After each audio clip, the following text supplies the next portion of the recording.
Hello, नमस्कार दोस्तों। उम्मीद है आप सभी लोग अच्छे होंगे, बहुत बढ़िया होंगे आप सभी लोग। आपको ये बात पता होगा, बिहार शिक्षक भर्ती 4.0 की बात हम लोग अभी करने जा रहे हैं। और बिहार शिक्षक भर्ती 4.0 में कोई भी ऐसा विद्यार्थी जो तैयारी कर रहा है 4.0 का, अंदर से अगर खुश हो तो बताइए। अभी जितना तनाव में वो जी रहे हैं, उतना किसी भी कंपटीशन की तैयारी करने वाले विद्यार्थी इतना तनाव में नहीं होंगे, इतनी परेशान नहीं होंगे। इस परेशानी का सबब आपको पता है क्या है? उनको ये बात पता है कि 4.0 के बाद वैकेंसी नहीं आने वाली है, नहीं आएगी इसके बाद। और ये बात सारे विद्यार्थियों को पता है। 3.0 का जो रिजल्ट आया पीआरटी का, बहुत ऐसे विद्यार्थी हैं जो छट गए। उनका अंतिम टारगेट होगा 4.0 को कंप्लीट करना। कट ऑफ ऐसा नहीं है कि कट ऑफ बढ़ नहीं रहा, कट ऑफ बढ़ रहा है। और इस बार के एग्जाम में 10%, 8% कट ऑफ ज़्यादा ही रहेगा। और सब पढ़ रहे हैं, और सबका अंतिम रूप से यही प्रयास होगा, उनका अंतिम लक्ष्य होगा कि 4.0 को किसी तरह कंप्लीट किया जाए। 3.0 में भी तो इसी उम्मीद के साथ सारे विद्यार्थी तैयार कर रहे होंगे, अपना तैयारी में लगे होंगे। लेकिन यहाँ पे भाग भरोसे वाला नहीं है। भाग्य और भरोसे में विश्वास मत करिए, है ना, फिर यहाँ पर बहुत कमज़ोर हो जाएंगे। तो यहाँ पर आपको सही तरीके से आपको पढ़ना होगा। बात हम लोग अभी सिर्फ बिहार स्पेशल की कर रहे हैं, क्योंकि आपको पता है कि बिहार के द्वारा जो एग्ज़ाम होता है, बीपीएससी के द्वारा जो एग्ज़ाम कंडक्ट कराया जाता है, अगर आपके सिलेबस में बिहार स्पेशल से प्रश्न पूछे जाते हैं तो इसकी वैल्यू सबसे ज़्यादा है। और बिहार शिक्षक भर्ती में बिहार स्पेशल की जो वैल्यू है बहुत ज़्यादा है। और बिहार के जो विद्यार्थी हैं, इतना ही नहीं, ऐसा नहीं है कि सिर्फ बिहार के विद्यार्थी ही बिहार में अच्छा नंबर लाते हैं। बिहार के बाहर भी, उत्तर प्रदेश, झारखंड के विद्यार्थी भी बिहार स्पेशल में बिहार के विद्यार्थियों का टक्कर दे रहे हैं। तो बिहार की भूमिका जो है, बिहार स्पेशल की जो भूमिका है, बहुत ही महत्वपूर्ण हो जाता है।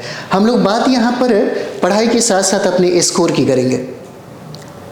वो वाली बातें नहीं कि सिर्फ कर्म करते जाओ, फल की चिंता मत करो। फल की चिंता करना जरूरी है, तभी कर्म करने में मजा आएगा। लेकिन कर्म ईमानदारी से होना चाहिए, सटीक किताबों के साथ होना चाहिए, सटीक रणनीति के साथ होना चाहिए। तो हम लोग यहाँ पर सटीक किताबों को पढ़ेंगे और सटीक रणनीति के साथ पढ़ेंगे। और जो भी हम लोग पढ़ेंगे उसका मूल्यांकन हम खुद करेंगे। एक बात आपको बताते हैं, चाहे जिससे भी आप पढ़ रहे हैं, जहाँ भी पढ़ रहे हैं, सब लोग अपने तरीके से ठीक ही पढ़ा रहे होंगे। लेकिन ज़्यादा उम्मीद लगा करके मत बैठिए।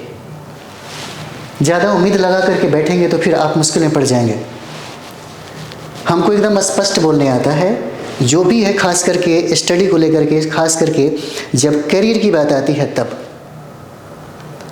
अगर आप 10 से 12 घंटा अपने सेल्फ स्टडी पे वर्क नहीं करेंगे तो फिर 4.0 में वही हाल होगा जो आपने 3.0 में खुद को झेला है। आपको कम से कम 80% अपनी पूरी एनर्जी आपको सेल्फ स्टडी में लगा करके अपने स्कोर को बढ़ाना पड़ेगा। कोई भी टीचर 20% जो आपके रिजल्ट को श्योर बनाता है वही काम कर सकता है, कि डायरेक्शन दे सकता है। हम लोग ऑफलाइन पढ़ाते थे, तो ऑफलाइन में मेरा एक डिसीजन होता था कि अगर पढ़ना है तो खूब पढ़िए, नहीं पढ़ना है तो फिर कोई फ़ायदा नहीं है। क्योंकि आपको पता है, पटना में आकर के अपने माँ बाप का 5,000 रुपये खर्च करना कितना तकलीफ़ होगा। आपको तो बहुत मज़ा आ रहा होगा, 5,000 आराम से खर्च कर रहे हैं, खाना खा रहे हैं। जब भी पार्टी होता है तो चिकन, मटन और पनीर का ही पार्टी होता है, लेकिन पढ़ाई की बात नहीं हो पाता। सिविल सर्विसेज में अक्सर हम अपने बहुत सारे विद्यार्थियों को ऐसे देखे हैं, रात भर गपास्टिंग करते रहेंगे लेकिन पढ़ाई नहीं करते हैं। आते हैं बीपीएससी की तैयारी करने के लिए, लेकिन वही काम नहीं कर पाते। आप लोग समझदार हैं, आप लोग बिहार शिक्षक भर्ती का एग्ज़ाम दे रहे हैं, आपके पास फर्स्ट और लास्ट ही मौका है, इसलिए इसे गंवाइए नहीं। चलिए हम लोग अपने सब्जेक्ट की तरफ चलते हैं। इसलिए हम आपको बता रहे हैं कि चाहे किताबें कितना भी पढ़ लीजिए, कौन ऐसा विद्यार्थी है जिसके पास किताब नहीं है। 4.0 कंप्लीट करने के लिए सब कुछ होगा, लेकिन अभी भी आपको बता रहे हैं क्या पढ़ना और क्या छोड़ना है, ये जानना बहुत ज़रूरी है। सिलेबस जिस तरह से दिया गया है बिहार शिक्षक भर्ती में, विद्यार्थी बिना सिलेबस पढ़े हुए स्टार्ट कर देते हैं, अपना पढ़ाई स्टार्ट कर देते हैं। सेल्फ स्टडी को फोकस नहीं कर पाते हैं, अपने मटेरियल खास करके एनसीईआरटी और एससीईआरटी जो हमें पढ़ना होता है, अगर हम लोग जिस टेक्स्ट बुक की हम लोग बात करेंगे उसे जो पढ़ना होता है वो पढ़ नहीं पाते हैं और सीधे डायरेक्ट महामैराथन एमसीक्यू पे चले जाते हैं। इससे काम नहीं चलेगा। तो चलिए हम लोग प्रारंभ करते हैं। हम लोग बिहार स्पेशल में, ये हमारा पहला क्लास हो जाता है और यहाँ हम लोग पढ़ेंगे बिहार का एक परिचय। और बिहार के परिचय से हमेशा बीपीएससी 1-2 प्रश्न पूछता है। बिहार के परिचय से हमेशा बीपीएससी जो है 1-2 प्रश्न जो है यह पूछता ही पूछता है। चलिए आप देख रहे होंगे ये मैप है, ये बिहार का मैप हो जाता है। यहाँ पर देखिए, और आपको पता है बिहार का शाब्दिक अर्थ में अगर देखिएगा तो कहा जाता है बिहार मतलब बौद्ध मठ, बौद्ध मठ कहा जाता है। कितना सुंदर ये बात है बिहार के लिए, यानी कि भिक्षुओं के रहने का स्थान, भिक्षुओं का निवास स्थान, बौद्ध मठ बिहार का। और हम लोग ये बिहार का मैप देख रहे हैं। आपके पास बिहार का मैप होना जरूरी है। हम लोग बिहार स्पेशल अभी पढ़ रहे हैं, तो बिहार स्पेशल से हम आपको बता दें, अगर आप हमारे साथ हमेशा जुड़ के रहते हैं, खास करके 4.0 के लिए, 4.0 के लिए, तो जितने भी प्रश्न, चाहे वो चैलेंजिंग प्रश्न बीपीएससी के द्वारा पूछा जाए, आप उसको बनाएंगे और ज़रूर बनाएंगे।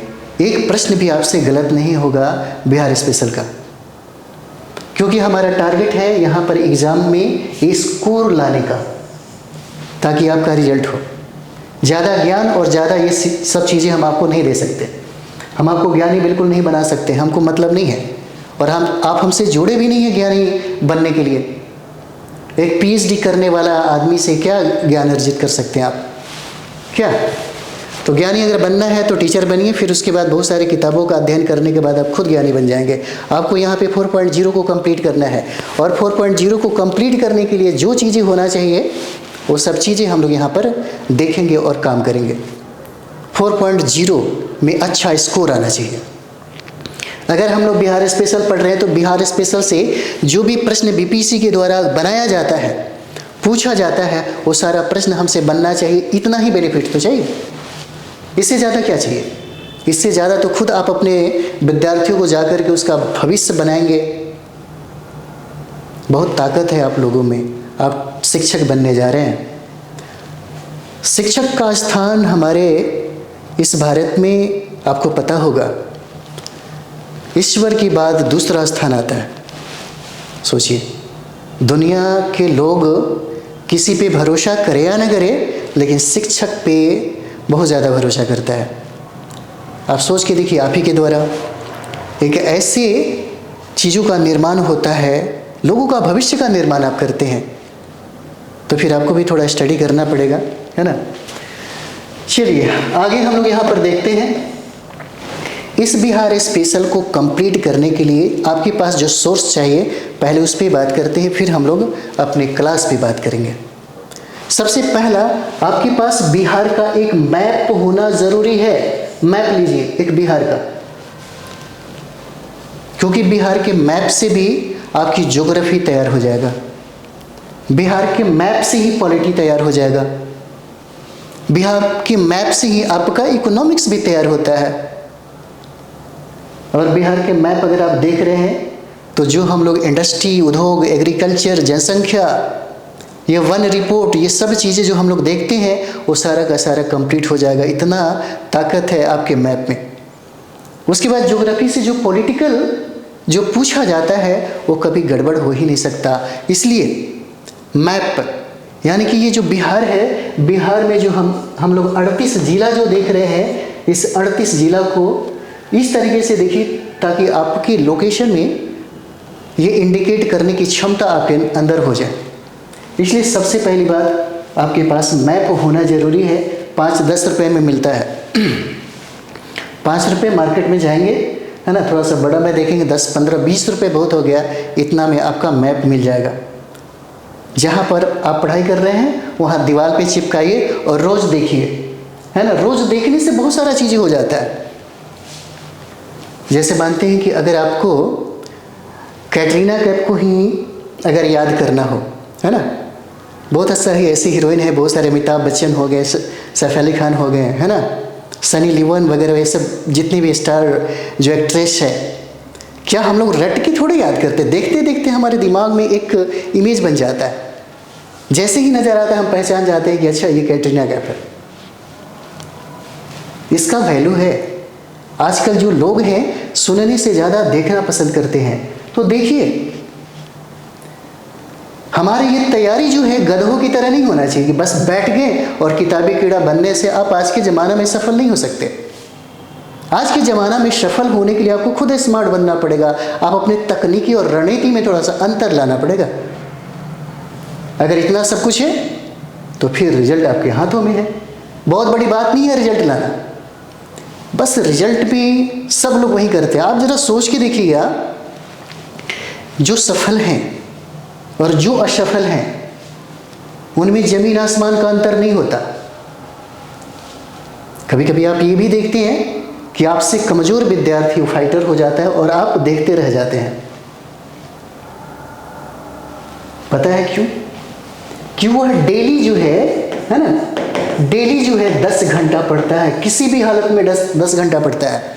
और जो सामान्य जो लोग होते हैं, जो आम लोग होते हैं, अगर अपने फ्रेंड का पार्टी हो जाए, बर्थडे पार्टी हो जाए, तो उनके पेट में हमेशा चूहा दौड़ता है कि कब वो हमको 8-7 जो भी हो 10 घंटा पढ़ नहीं पाते और दिमाग में वही इमेज चलता है।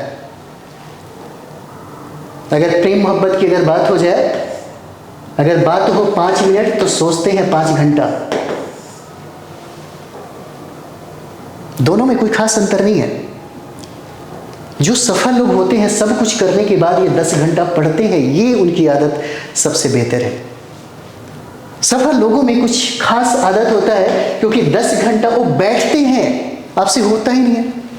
10-15 मिनट बैठ तो नहीं पाते हैं। बहुत ऐसे विद्यार्थी हैं जो बैठ नहीं पाते हैं।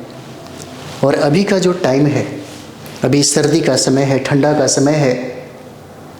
मई में एग्ज़ाम हो जाता, अप्रैल और मई में अगर एग्ज़ाम हो जाए तो फिर आप ही बताइए, ठंडा का इंतज़ार करेंगे कब यहाँ से जाए कि हमारी तैयारी प्रारंभ हो। लेकिन जो विद्यार्थी बैठ कर के इस कड़ाके की सर्दी में अगर पढ़ रहा होगा तो रिजल्ट उसी का होगा। 10 घंटा अगर बैठ रहा है और पढ़ाई कर रहा है तो रिजल्ट उसी का होगा। सबसे पहली बात है।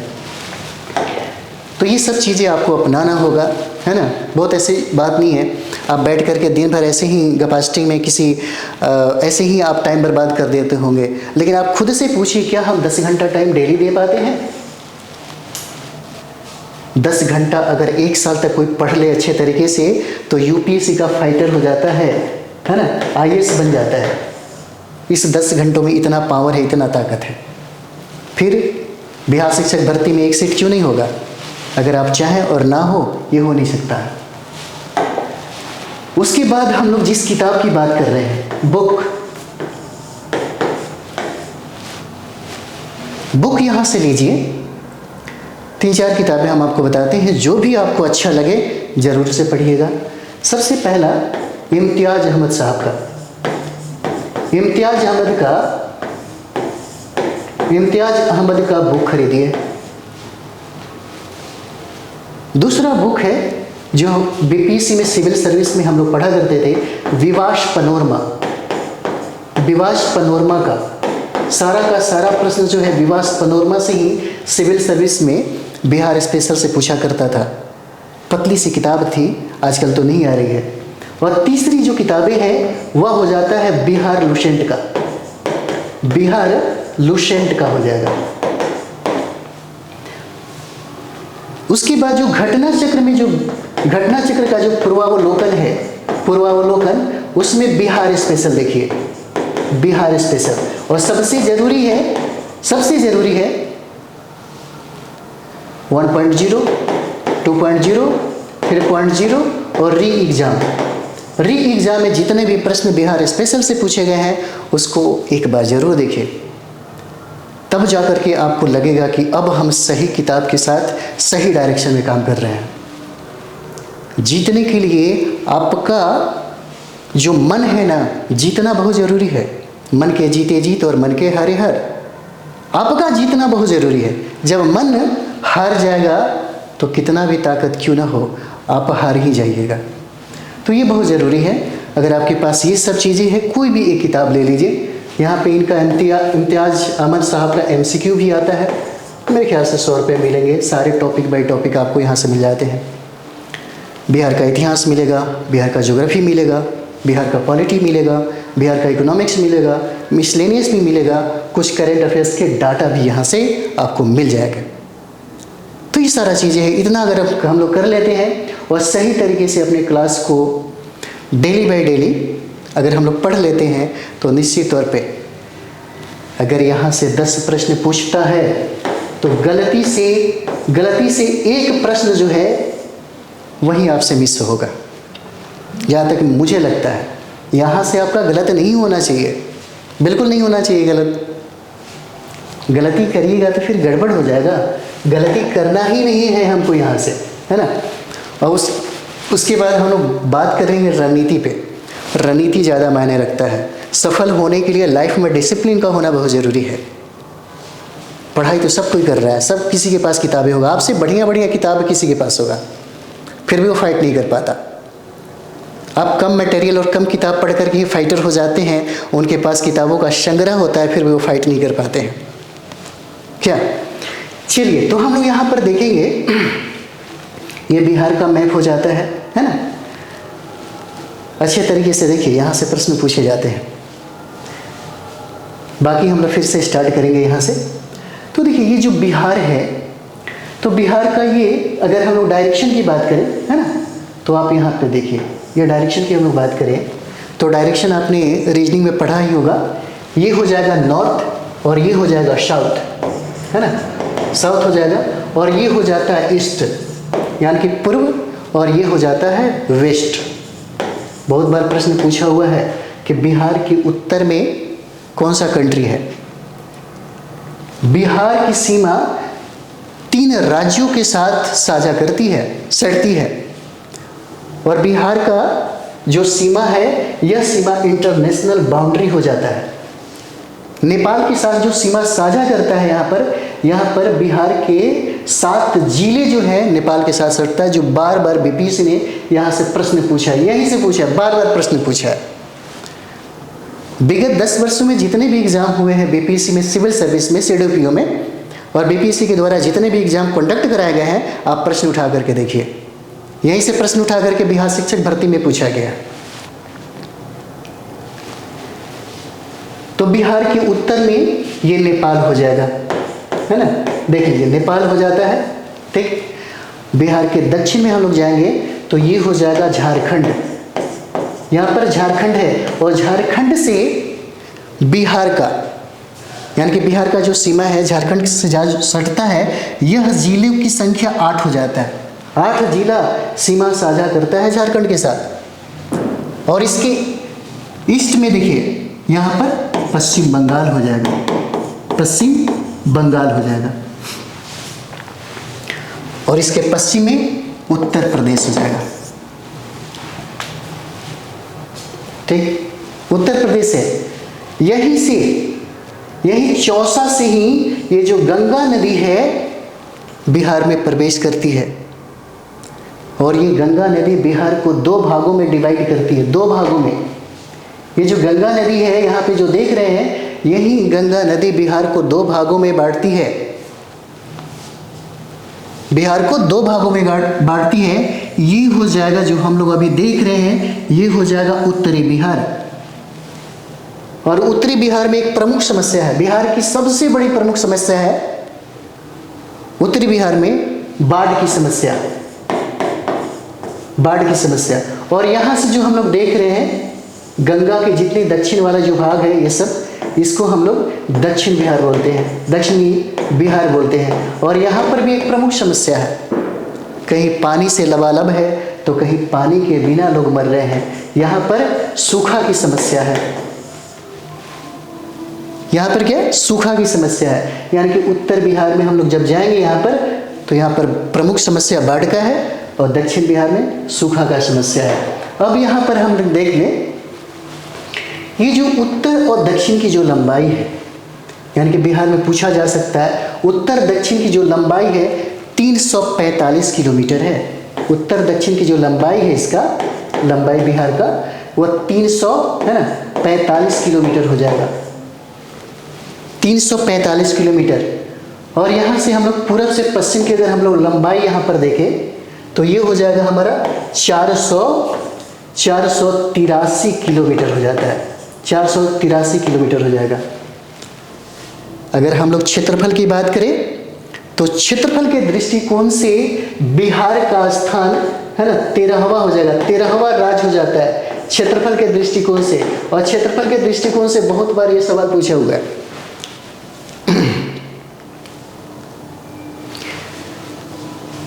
एक और भी देख लीजिए, फिर आगे हम लोग बढ़ेंगे। ये जो हम लोग आकार जो देख रहे हैं यहाँ पर, बिहार का आकार पूछा गया है बहुत बार, आप देख सकते हैं बिहार का आकार हो जाएगा आयताकार। बिहार का आकार कैसा है, तो आयताकार है। और बिहार का राजधानी कहा तो पटना, जो आप देख रहे हैं ये इंडिकेट जो किया है पटना। और यहाँ पे पटन देवी मंदिर है, इसी के नाम पर इसका नाम पटना रखा गया, यहाँ पर इसी का नाम पटना हुआ। और हमेशा प्रत्येक वर्ष 22 मार्च को है ना, 22 मार्च को बिहार दिवस मनाया जाता है। बिहार दिवस मनाया जाता है, बिहार दिवस प्रत्येक साल 22 मार्च को गठन के उपलक्ष्य में मनाया जाता है। और ये 2010 से हमेशा मनाया जाने लगा। 2010 से ही प्रारंभ हुआ, बिहार दिवस मनाने की जो सिलसिला है वह प्रारंभ हुआ। यहाँ पर 22 मार्च को बिहार दिवस मनाया जाता है। चलिए आगे बढ़ते हैं, अभी बहुत सारे मैप से हम लोग पढ़ेंगे, है ना। चलिए, बिहार की भौगोलिक अवस्थिति, बिहार की भौगोलिक अवस्थिति प्रश्न जरूर देखिएगा। हमारे यहाँ पढ़ने से सिर्फ पढ़ते मत रहिए, हम जो कह रहे हैं है ना, ज़्यादा आंख बंद करके भरोसा मत करिए। क्या ज़्यादा बिल्कुल भरोसा नहीं करने का, है ना। लेकिन इतना उम्मीद रखिए, भरोसा पैदा होगा कैसे। हमारे यहाँ पढ़ने के बाद आपने जो भी बिहार से प्रश्न उठा करके देखा बनेगा, तब तो भरोसा करिएगा। बोलने वाले बहुत सारे लोग हैं, है ना। आज के ज़माने में क्या है, पहले इस्तेमाल करो फिर विश्वास करो, सही बोले हैं ना। तो देखिए आप लोग, बात यह है कि आप पढ़े लिखे लोग हैं, आप उन लोगों की तरह नहीं सोच सकते। कोई भी आदमी कुछ भी कह दे और चुपचाप मान लीजिए, फिर आप लोगों में बाकी लोगों में क्या अंतर रह जाएगा।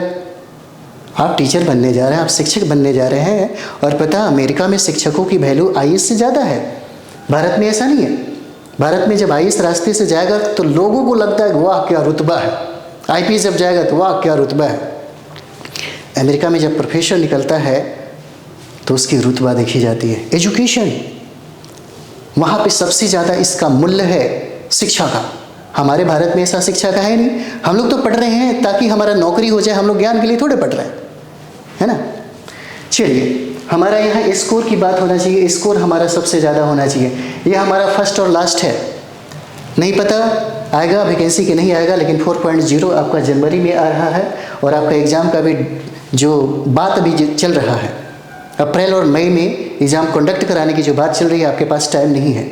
जितना जल्दी हो सके आप अपने आप को संभाल लीजिए और बैठिए, सेल्फ स्टडी पे ज़्यादा फोकस करिए।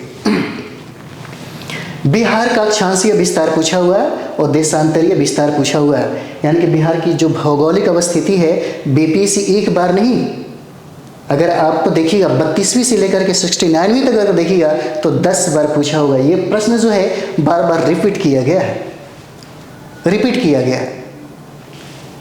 यहाँ पर यह अक्षांशीय विस्तार हो जाएगा, ये देशांतरीय विस्तार हो जाता है ना। देखिए अक्षांश और देशांतर को पहले समझ जाते हैं, है ना, क्योंकि बहुत ऐसे विद्यार्थी हैं जो गांव में रहते हैं और उन्होंने कभी उस तरीके से स्टडी नहीं किया, तो थोड़ा सा समझ के चलेंगे तो ज़्यादा फायदा होगा, क्योंकि यहाँ पर रटने से भी ज़्यादा फायदा नहीं होता है। कॉन्सेप्ट और फैक्ट दोनों तरीके से प्रश्न जो है वो पूछे जाते हैं। चलिए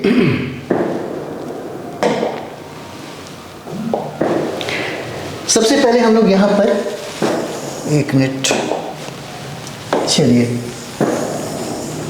ये आप अर्थ देख रहे हैं, यह अर्थ है ना, और इसी के बीचों बीच ये जो लाइन हमें दिखता है इसी को हम लोग 0 डिग्री अक्षांश कहते हैं, इसी को हम लोग 0 डिग्री अक्षांश कहते हैं। चीज़ों को समझिए, मज़ा आ जाएगा।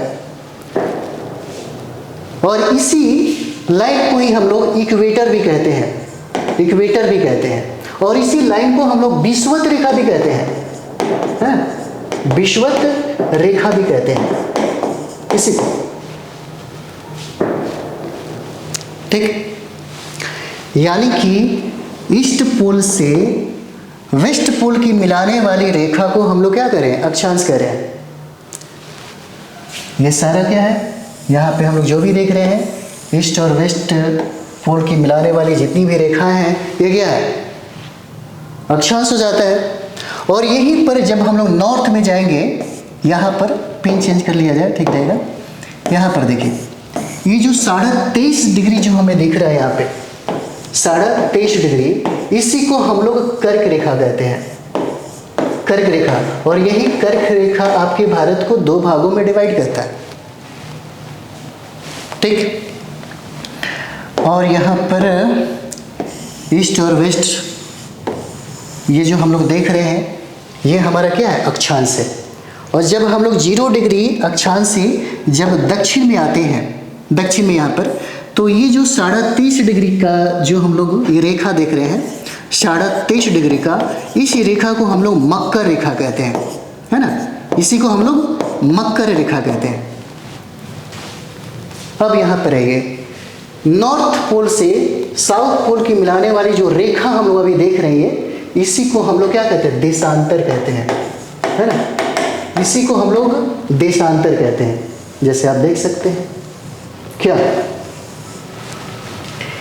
ये हमारा हो जाएगा, है ना, देशांतर हो जाता है। यानी कि ईस्ट यानी कि पूर्व और पश्चिम की मिलाने वाली जो रेखा है, इस रेखा को हम लोग क्या कहते हैं, अक्षांश कहते हैं। और उत्तर और दक्षिण जो मिलाने वाली जो रेखा हम लोग देख रहे हैं, इसी को हम लोग देशांतर कहते हैं। यही तो पूछ रहा था, बिहार की भौगोलिक जो अवस्थिति है कितने डिग्री देशांतर और कितने डिग्री अक्षांश के मध्य में अवस्थित है, यही तो आपसे सवाल पूछ रहा था। तो ये हो जाएगा आपका अक्षांश जो हम लोग अभी देख रहे हैं, और उत्तर से दक्षिण मिलाने वाली जो रेखा है उसको हम लोग देशांतर कहते हैं। अब आइए अपने अब मुझे लगता है आपको समझ में आ गया होगा, है ना। तो यहाँ पर देखिए, यहाँ पर कहता है जो आप ये मैप देख रहे हैं, और यहाँ पर कहता है उत्तरी अक्षांश है ये, है ना। चलिए पेन ले लिया जाए, ये हो जाएगा उत्तरी अक्षांश, है ना, और ये हो जाता है पूर्वी देशांतर।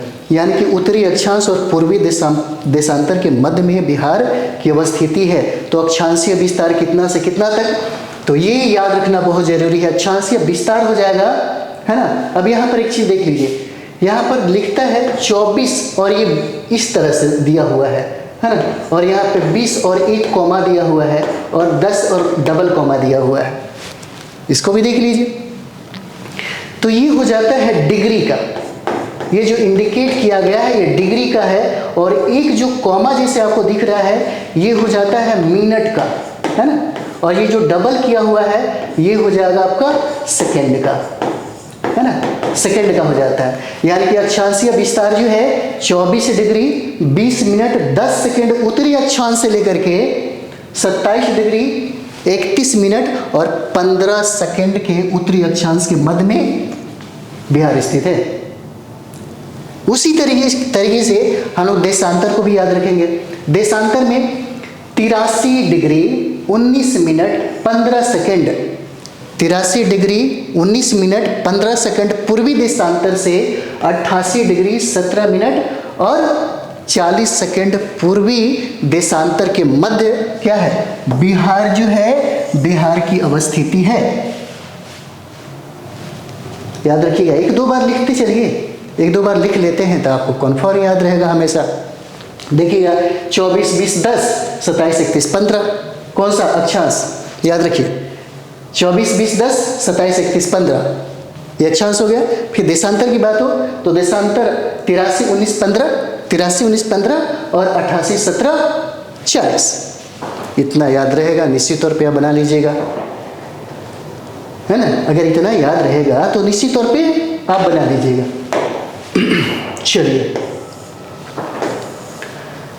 बहुत इंपॉर्टेंट हम लोग सेशन करेंगे और यहाँ से मेरा टारगेट रहेगा, देखिए हम आपको क्या बताएं, जितने दुख में आप हैं उतना ही दुख मुझे भी है, क्योंकि हमें ज़्यादा टाइम नहीं मिल पा रहा है। 3 महीने में हम वो सारा चीज़ें करेंगे, चाहे वो सब्जेक्ट कम्बिनेशन की बात हो जाए, सब्जेक्ट कम्बिनेशन से 70 से कम बिल्कुल आएगा ही नहीं। और इतना लेकर के चलिए कम से कम 65-70 आराम से आ जाए, 32-35 जो है आपका जीएस में आ जाए, फिर कोई रिजल्ट रोक ही नहीं सकता। एक टारगेट रखिए कि हमको इतना टारगेट 100 तक ले जाना है, 90 प्लस लेके जाना है, 95 प्लस लेकर के जाना है, फिर निश्चिंत रहिएगा, एग्ज़ाम दे करके आइएगा, आपको लगेगा कि चलो कोई बात नहीं हमारा रिजल्ट हो रहा है। लेकिन ये तब होगा जब आप बैठ के 12 घंटा 13 घंटा सेल्फ स्टडी करिएगा, तब डायरेक्शन एकदम सटीक देंगे आपको। और आप पहले आजमाइए, आप जितना भी विगत वर्षों में 1.0 2.0 3.0 री एग्जाम और जितने भी सिविल सर्विस में जो प्रश्न पूछे गए हैं, जो टॉपिक हम आपको पढ़ा रहे हैं, उसका मूल्यांकन खुद करिए, तब आपको लगेगा। चलिए, इसके बाद से हम लोग नेक्स्ट वीडियो मिलते हैं, क्योंकि थोड़ा लंबा टाइम हो गया है और जिस दिन आपका डिमांड होने लगेगा हम लोग बहुत लंबे तरीके से, है ना, सारे टॉपिक बाय टॉपिक हम लोग स्टार्ट करेंगे। समय भी दिया जाएगा अच्छे खासा, है ना। तो चलिए हम लोग मिलते हैं नेक्स्ट वीडियो में। Thank you.